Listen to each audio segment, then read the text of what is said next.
Calcutta and the Holy Women. The Swami had one remarkable characteristic. He made all who were near him appear great. In his presence one saw and loved at its highest their unspoken purpose, and even their faults and failings, if one realized them, would seem to be justified and accounted for. We surely stand at many different grades of perception. Some of us see and recognize only the form and the acts of a man. Others will refer his features to a central type and note on his external aspects the tide marks of the will, and in all its mixedness and complexity of ebb and flow. But still others are aware of a vast magazine of cause behind, against which a life stands out as a single fragmentary effect. We ourselves cannot gauge the knowledge that prompts our own words and deeds. Something after this fashion was the vision that grew upon me of the world into which I had entered as the Swami's disciple on my arrival in Calcutta early in November 1898. During the months between that date and the following July, I saw him always in the midst of his own people, without even the friendly intervention of a European home. I became myself one of the people, living with them in surroundings which his genius had created, and thus enveloped by his interpretation, thus dominated by his passionate love of his own race. It was like walking in some twilight of the gods, where the forms of men and women loom larger than their wont. A girls' school. It had been taken for granted from the first that at the earliest opportunity I would open a girls' school in Calcutta. And it was characteristic of the Swami's methods that I had not been hurried in the initiation of this work, but had been given leisure and travel and mental preparation. To myself it was clear that this school, when opened, must at first be only tentative and experimental. I had to learn what was wanted, to determine where I myself stood, to explore the very world of which my efforts were to become a part. The one thing that I knew was that an educational effort must begin at the standpoint of the learner and help him in development in his own way. But I had no definite plans or expectations, save to make some educational discovery which would be qualitatively true and universally applicable to the work of the modern education of Indian women. And it must be pointed out here that the school in question proved even more tentative than I had imagined. For in the autumn of 1903, the whole work for Indian women was taken up and organized by an American disciple, Sister Christine, and to her and her faithfulness and initiative alone, it owes all its success up to the present. From the experiment which I made in 1898 and 1899 was gathered only my own education. Others, however, had probably thought more largely of the matter, and I had heard much as to the desirability of holding myself above all sex. But all these questions were solved once for all on a certain evening in camp in the forest of Veranag in Kashmir, when the Swami turned to me as we all sat in a circle about the log fire and asked me what were my plans for the school. I replied eagerly, begging to be freed from collaborators, to be allowed to begin in a small way, spelling out my method, and urging above all the necessity of a definite religious color and usefulness of sex. The Swami listened and accepted, and as far as his loyalty went to every wish of mine in this matter, thenceforth he might have been the disciple and I the teacher. Only in one respect was he inflexible. The work for the education of Indian women to which he would give his name might be as sectarian as I chose to make it. He said, "You wish through a sect to rise beyond all sects."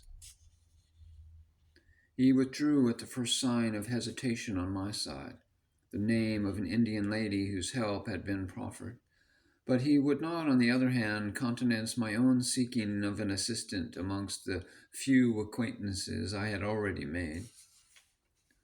For the ocean of Indian character I had as yet no plummet, and it was safer to go along unaided than to commit an error at the start. It was to carry out this plan, then, that I arrived in Calcutta alone in November. I was able to find my way at once from the station to the north end of the town. But once there, with insular rigidity, I insisted on being made the guest of the women. The Swami was himself staying, as it happened, at a sort of parish room of the order in Calcutta. Through him, therefore, the negotiations were carried on.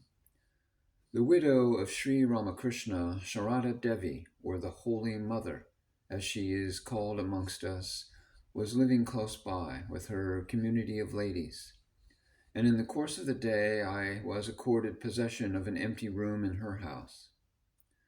This is one of the occasions on which people look back, feeling that their courage was providentially determined by their ignorance. It is difficult to see how else a necessary solution could have been found. Yet had I deeply understood at the time the degree of social embarrassment which my rashness might have brought, not only upon my innocent hostess, but also on her kindred in their distant village, I could not have acted as I did. At any cost, I must in that case have withdrawn. As it was, however, I imagined caste to be only a foolish personal prejudice, which must yield to knowledge against some supposed uncleanliness of foreign habits, and thus cheerfully assuming all the ignorance to be on her side, confidently forced myself upon this Indian lady's hospitality. In the event, fortunately, the Swami's influence proved all-powerful, and I was accepted by society. Within a week or 10 days, a house in the close neighborhood was found for me, but even then I spent all my afternoons in the mother's room, and when the hot weather came, it was by her express command that I returned to her better arranged house for sleeping quarters. And then I occupied no room apart, but shared the cool and simple dormitory of the others, with its row of mats, pillows, and nets against the polished red earthenware of the floor. It was a strange household of which I was now found myself a part. Downstairs in one of the guard rooms beside the front door lived a monk, whose severe austerities from his youth had brought him to the threshold of death from consummation in the prime of manhood. To his room I used to go for Bengali lessons. In the kitchen behind worked a disciple of his and a Brahmin cook, while to us womenfolk belonged all above stairs, with roofs and terraces and the sight of the Ganges right by. Of the head of our little community, it seems almost presumptuous to speak. Her history is well known, how she was wedded at 5 and forgotten by her husband till she was 18, how she then, with her mother's permission, made her way on foot from her village home to the temple of Dakshineswar on the Ganges side and appeared before him, how he remembered the bond but spoke of the ideals of the life he had adopted, and how she responded by bidding him Godspeed in that life and asking only to be taught by him as the Guru. All these things have been told of her many times over. From that time she lived faithfully by his side for many years in a building in the same garden, at once nun and wife, and always chief of his disciples. She was young when her tutelage began, and in hours of quiet talk she will tell sometimes in how many directions his training extended. He was a great lover of order, Ramakrishna, and taught her even such trifles as where to keep her lamp and its appurtenances during the day.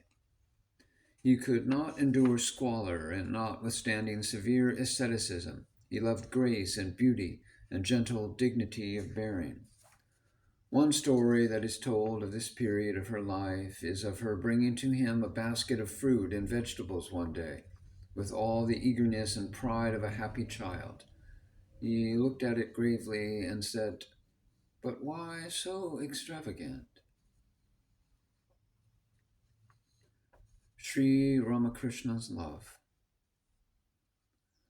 "At least it was not for myself," said the young wife, Sarada Devi, all her sunshine gone in sudden disappointment, and she turned and went away, crying quietly.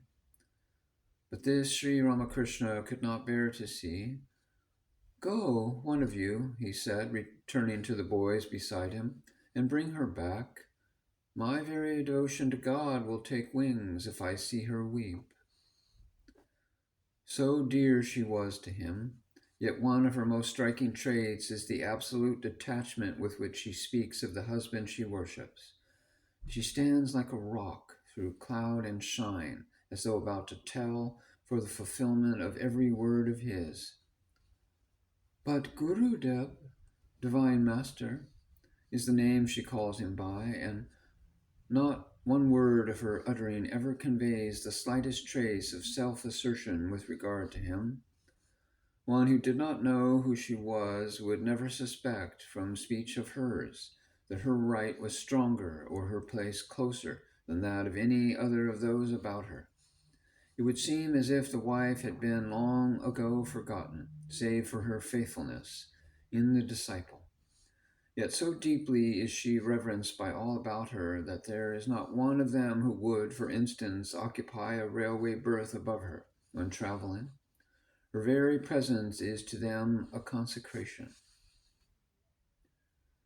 To me, it was always appeared that she is Sri Ramakrishna's final word as to the ideal of Indian womanhood. But is she the last of an old order or the beginning of a new one? In her, one sees realized that wisdom and sweetness to which the simplest of women may attain. And yet, to myself, the stateliness of her courtesy and her great open mind are almost as wonderful as her sainthood. I have never known her to hesitate in giving utterance to large and generous judgment, however new or complex might be the question put before her. Her life is one long stillness of prayer. Her whole experience is of theocratic civilization, yet she rises to the height of every situation. Is she tortured by the perversity of any about her? The only sign is a strange quiet and intensity that comes upon her. Does one carry to her some perplexity or mortification born of social developments beyond her ken? With unerring intuition, she goes straight to the heart of the matter and sets the questioner in the true attitude to the difficulty. Or is there need for severity? No foolish sentimentality causes her to waver. The novice whom she may condemn for so many years to beg his bread will leave the place within the hour. He who has transgressed her code of delicacy and honor will never enter her presence again.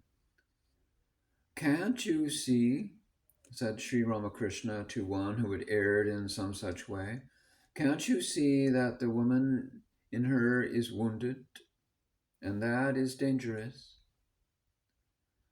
And yet is she, as one of her spiritual children said of her, speaking literally of her gift of song, full of music, all gentleness and playfulness. And the room wherein she worships withal is filled with sweetness." The Holy Mother can read, and much of her time is passed with her Ramayana, but she does not write. Yet it is not to be supposed that she is an uneducated woman. Not only has she had long and arduous experience in administration, secular and religious, but she has also traveled over a great part of India, visiting most of the chief places of pilgrimage. And it must be remembered that as the wife of Sri Ramakrishna, she has had the highest opportunity of personal development that it is possible to enjoy. At every moment she bears unconscious witness to this association with the great master.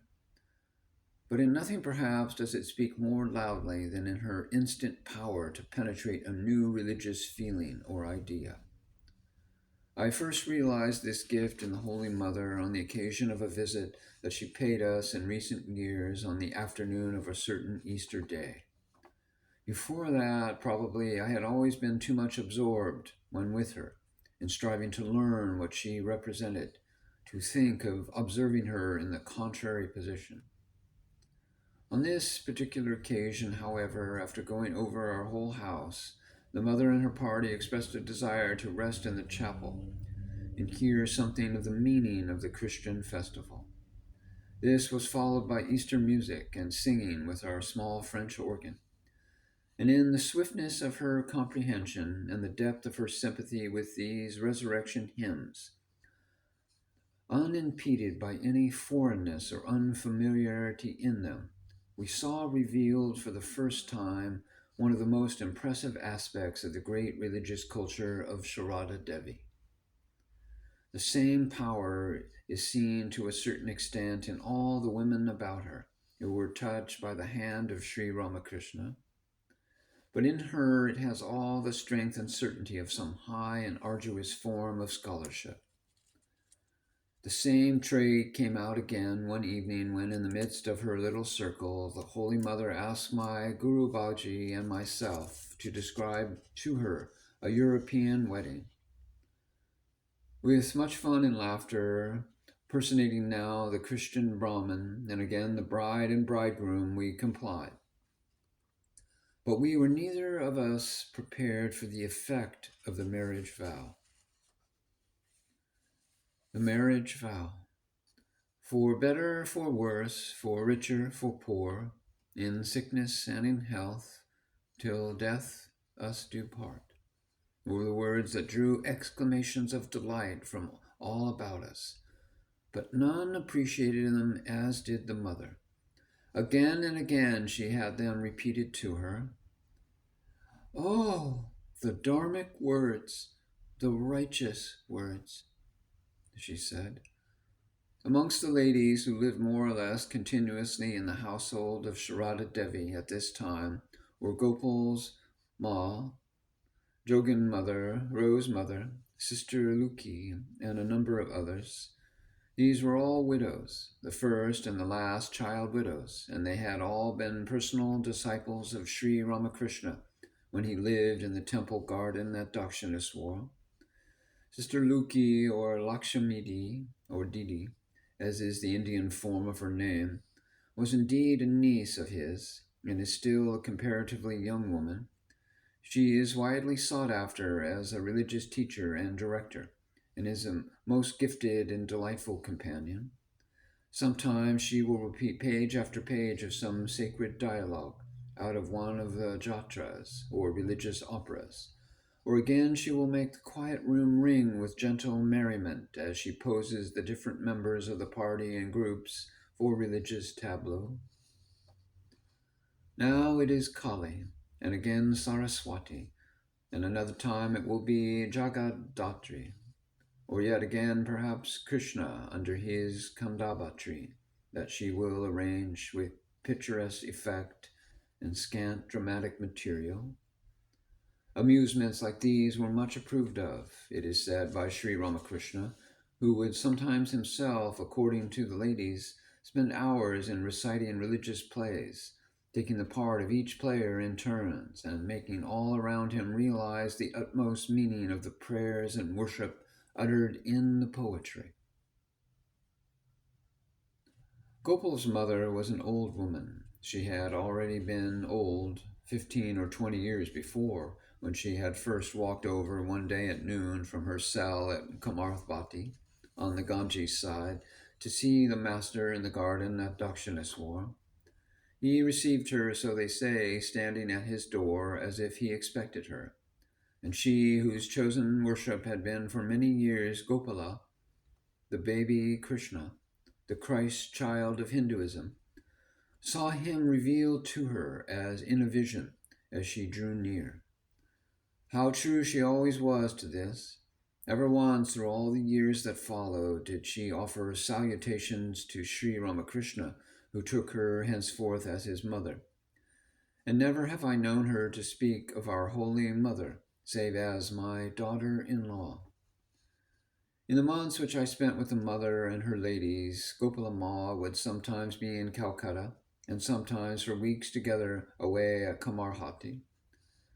There a few of us went one full moon night to visit her.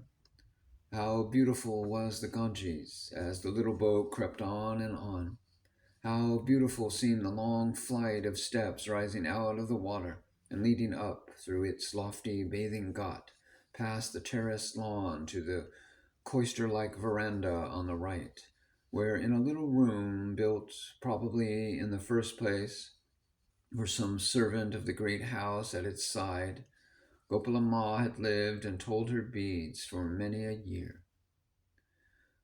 The great house was empty now, and her own little room was absolutely without comforts. Her bed was of stone, and her floor of stone, and the piece of matting she offered her guest to sit on had to be taken down from a shelf and unrolled. The handful of parched rice and sugar candy that formed her only store and were all that she could give in hospitality were taken from an earthen pot that hung from the roof by a few cords. But the place was spotlessly clean, washed constantly by Ganges water of her own sturdy carrying, and in a niche near by her hand lay an old copy of the Ramayana, and her great horn spectacles and the little white bag containing her beads. On those beads, Gopala Ma had become a saint. Hour after hour, day after day, for many years had she sat day and night, absorbed in her mantra. The radiant white moonlight made the trees and flowers outside seem like black shadows, moving and whispering in the dream world of white marble. But nothing could seem so dreamlike as in the midst of our busy, hurrying world, a thought of spots like this little cell of Gopala Ma, enshrining her silent intensity of peace. Said the Swami when he heard of the visit, "Ah, this is the old India that you have seen, the India of prayers and tears, of vigils and fasts, that is passing away, never to return." In Calcutta, Gopala Ma felt perhaps a little more than others the natural shock to habits of 80 years, standing at having a European in the house. But once overruled, she was generosity itself. Conservative she always was, stubbornly prejudiced never. As far as the daily life went, there can have been little difference to her consciousness between her own hermitage on the Ganges bank and the conventional round of the mother's household. The days were full of peace and sweetness. Long before dawn, one and another rose quietly and sat on the sleeping mat, from which sheets and pillows were now removed, beads in hand and face turned to the wall. Then came the cleansing of the rooms and personal bathing. On great days, the mother and one of the others would be carried down to the river in a palki, and till this arrived, the time was spent in reading the Ramayana. Then came the mother's worship in her own room, with all the younger women busy over lights and incense, Ganges water and flowers and offerings. Even Gopala Ma would aid at this hour the round in the preparation of fruits and vegetables. The noonday meal and the restful afternoon would pass, and again as evening drew on, the servant going by the door with the lighted lamp would break in upon our chat. Groups would break up. Each of us would prostrate before the image or picture and touch the feet of Gopala Ma and the mother, or accompany the latter to where the light was placed near the basil plant on the terrace. And fortunate indeed was she who from this was permitted to go, like a daughter, and sit beside the mother at her evening meditation, and there to learn those salutations to the Guru which formed with her the beginning and the end of all worship. The Indian home thinks of itself as perpetually chanting the beautiful psalm of custom. To it, every little act and detail of household method, and personal habit is something inexpressibly precious and sacred, an eternal treasure of the nation, handed down from the past to be kept unflawed and passed on to the future. This mode of thought is interwoven with the passionate quest of ideal purity and with the worship of motherhood to make the guiding and restraining force of the whole Indian character. The East worships simplicity, and herein lies one of the main reasons why vulgarity is impossible to any Eastern people. The Swami and custom. But no one can point out such a secret as this at the moment when one needs it, for the simple reason that no one can place him sufficiently outside his own consciousness to find out that others were born not only with a different equipment of associations, but also with a different instinct as to their value. Fortunately, however, by the watching of the Swami and puzzling over the contrast he unconsciously presented, I was able to discover it, and many things were made easier thereby. No one was ever more clearly aware that character was everything, or as he phrased it, that custom was nothing. Yet none could be more carried away than he by the perfection and significance of all with which he was familiar. To the customs of his own people he brought the eye of a poet and the imagination of a prophet. He had learnt that custom was nothing when he had met with ideal womanhood and faith amongst polyandrous peoples, or delicacy and modesty adorned in the evening costumes of the West. But these things had not shaken his reverence for the conventionalities of his own country. The plain white veil of the widow was to him the symbol of holiness as well as sorrow. The garua rags of the sannyasin, the mat on the floor for a bed, the green leaf instead of a plate, eating with the fingers, the use of the national costume, all these things he appeared to regard as veritable consecration. Each of them whispered to him some secret of spiritual power or human tenderness, and he answered with a passion of loyalty that would achieve for them, if it could, the very conquest of the world. But failing, would think all heaven lay in sharing their defeat. Thus the Swami Vivekananda taught me also to sing the melodious song in feeble and faltering fashion, it is true, but yet in some sort of unison with its own great choir, inasmuch as with them I learnt to listen through the music, even while following, for the revelation it could bring of a nation's ideals and a nation's heart.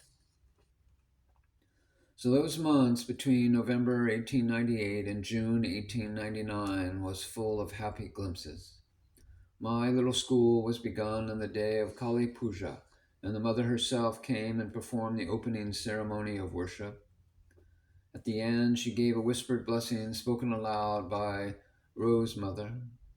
She prayed that the blessing of the Great Mother might be upon the school, and the girls it should train be ideal girls.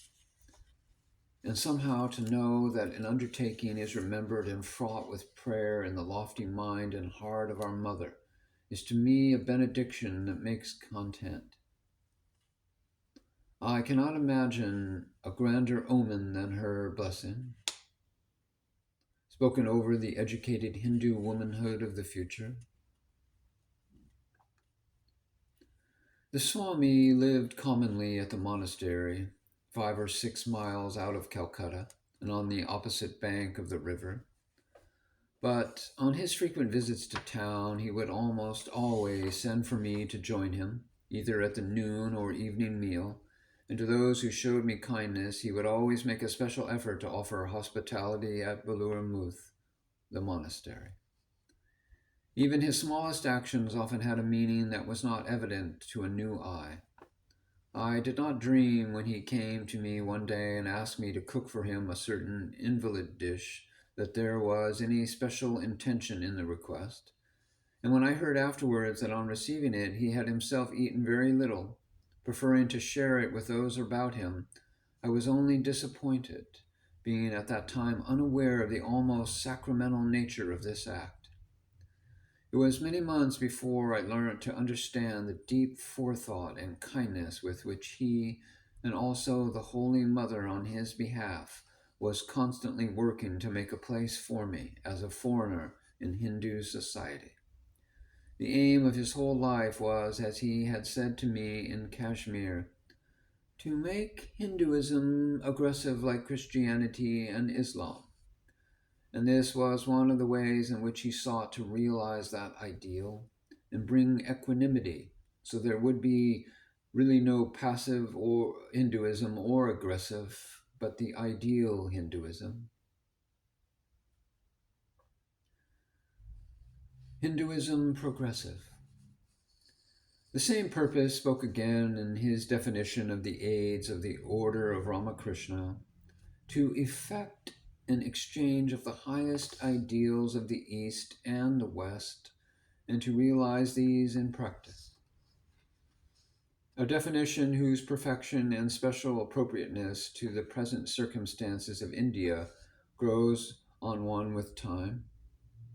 To his mind, Hinduism was not to remain a stationary system, but to prove herself capable of embracing and welcoming the whole modern development. She was no congeries of divided sects, but a single living Mother Church, recognizing all that had been born of her, fearless of the new, eager for the love of her children, wherever they might be found, wise, merciful, self-directing, pardoning, and reconciling. Above all, she, India, was the holder of a definite vision, the preacher of a distinct message amongst the nations. To prove her this, however, he relied on no force but that of character. The building of the temple of his faith was all important, it was true. Before it there was infinite time, and with it work the tendency and drift of things. For himself, the responsibility was to choose sound bricks, and he chose not with an eye to the intellect or power of attraction or volume of force of those who were chosen, but always for a certain quality of simple sincerity, and as it seemed for that alone. Once accepted, the ideal put before them all was the same, not mukti but renunciation, not self-realization but self-abandonment. And this rather again on behalf of man than as an offering to God. It was the human motive that he asserted to his disciples. May one of them never forget a certain day of consecration in the chapel at the monastery, when, as the opening step in a lifetime, so to speak, he first taught her to perform the worship of Shiva, and then made the whole culminate in an offering of flowers at the feet of the Buddha. He said, as if addressing in one person each separate soul that would ever come to him for guidance, "Go thou and follow him who was born and gave his life for others 500 times before. He attained the vision of the Buddha."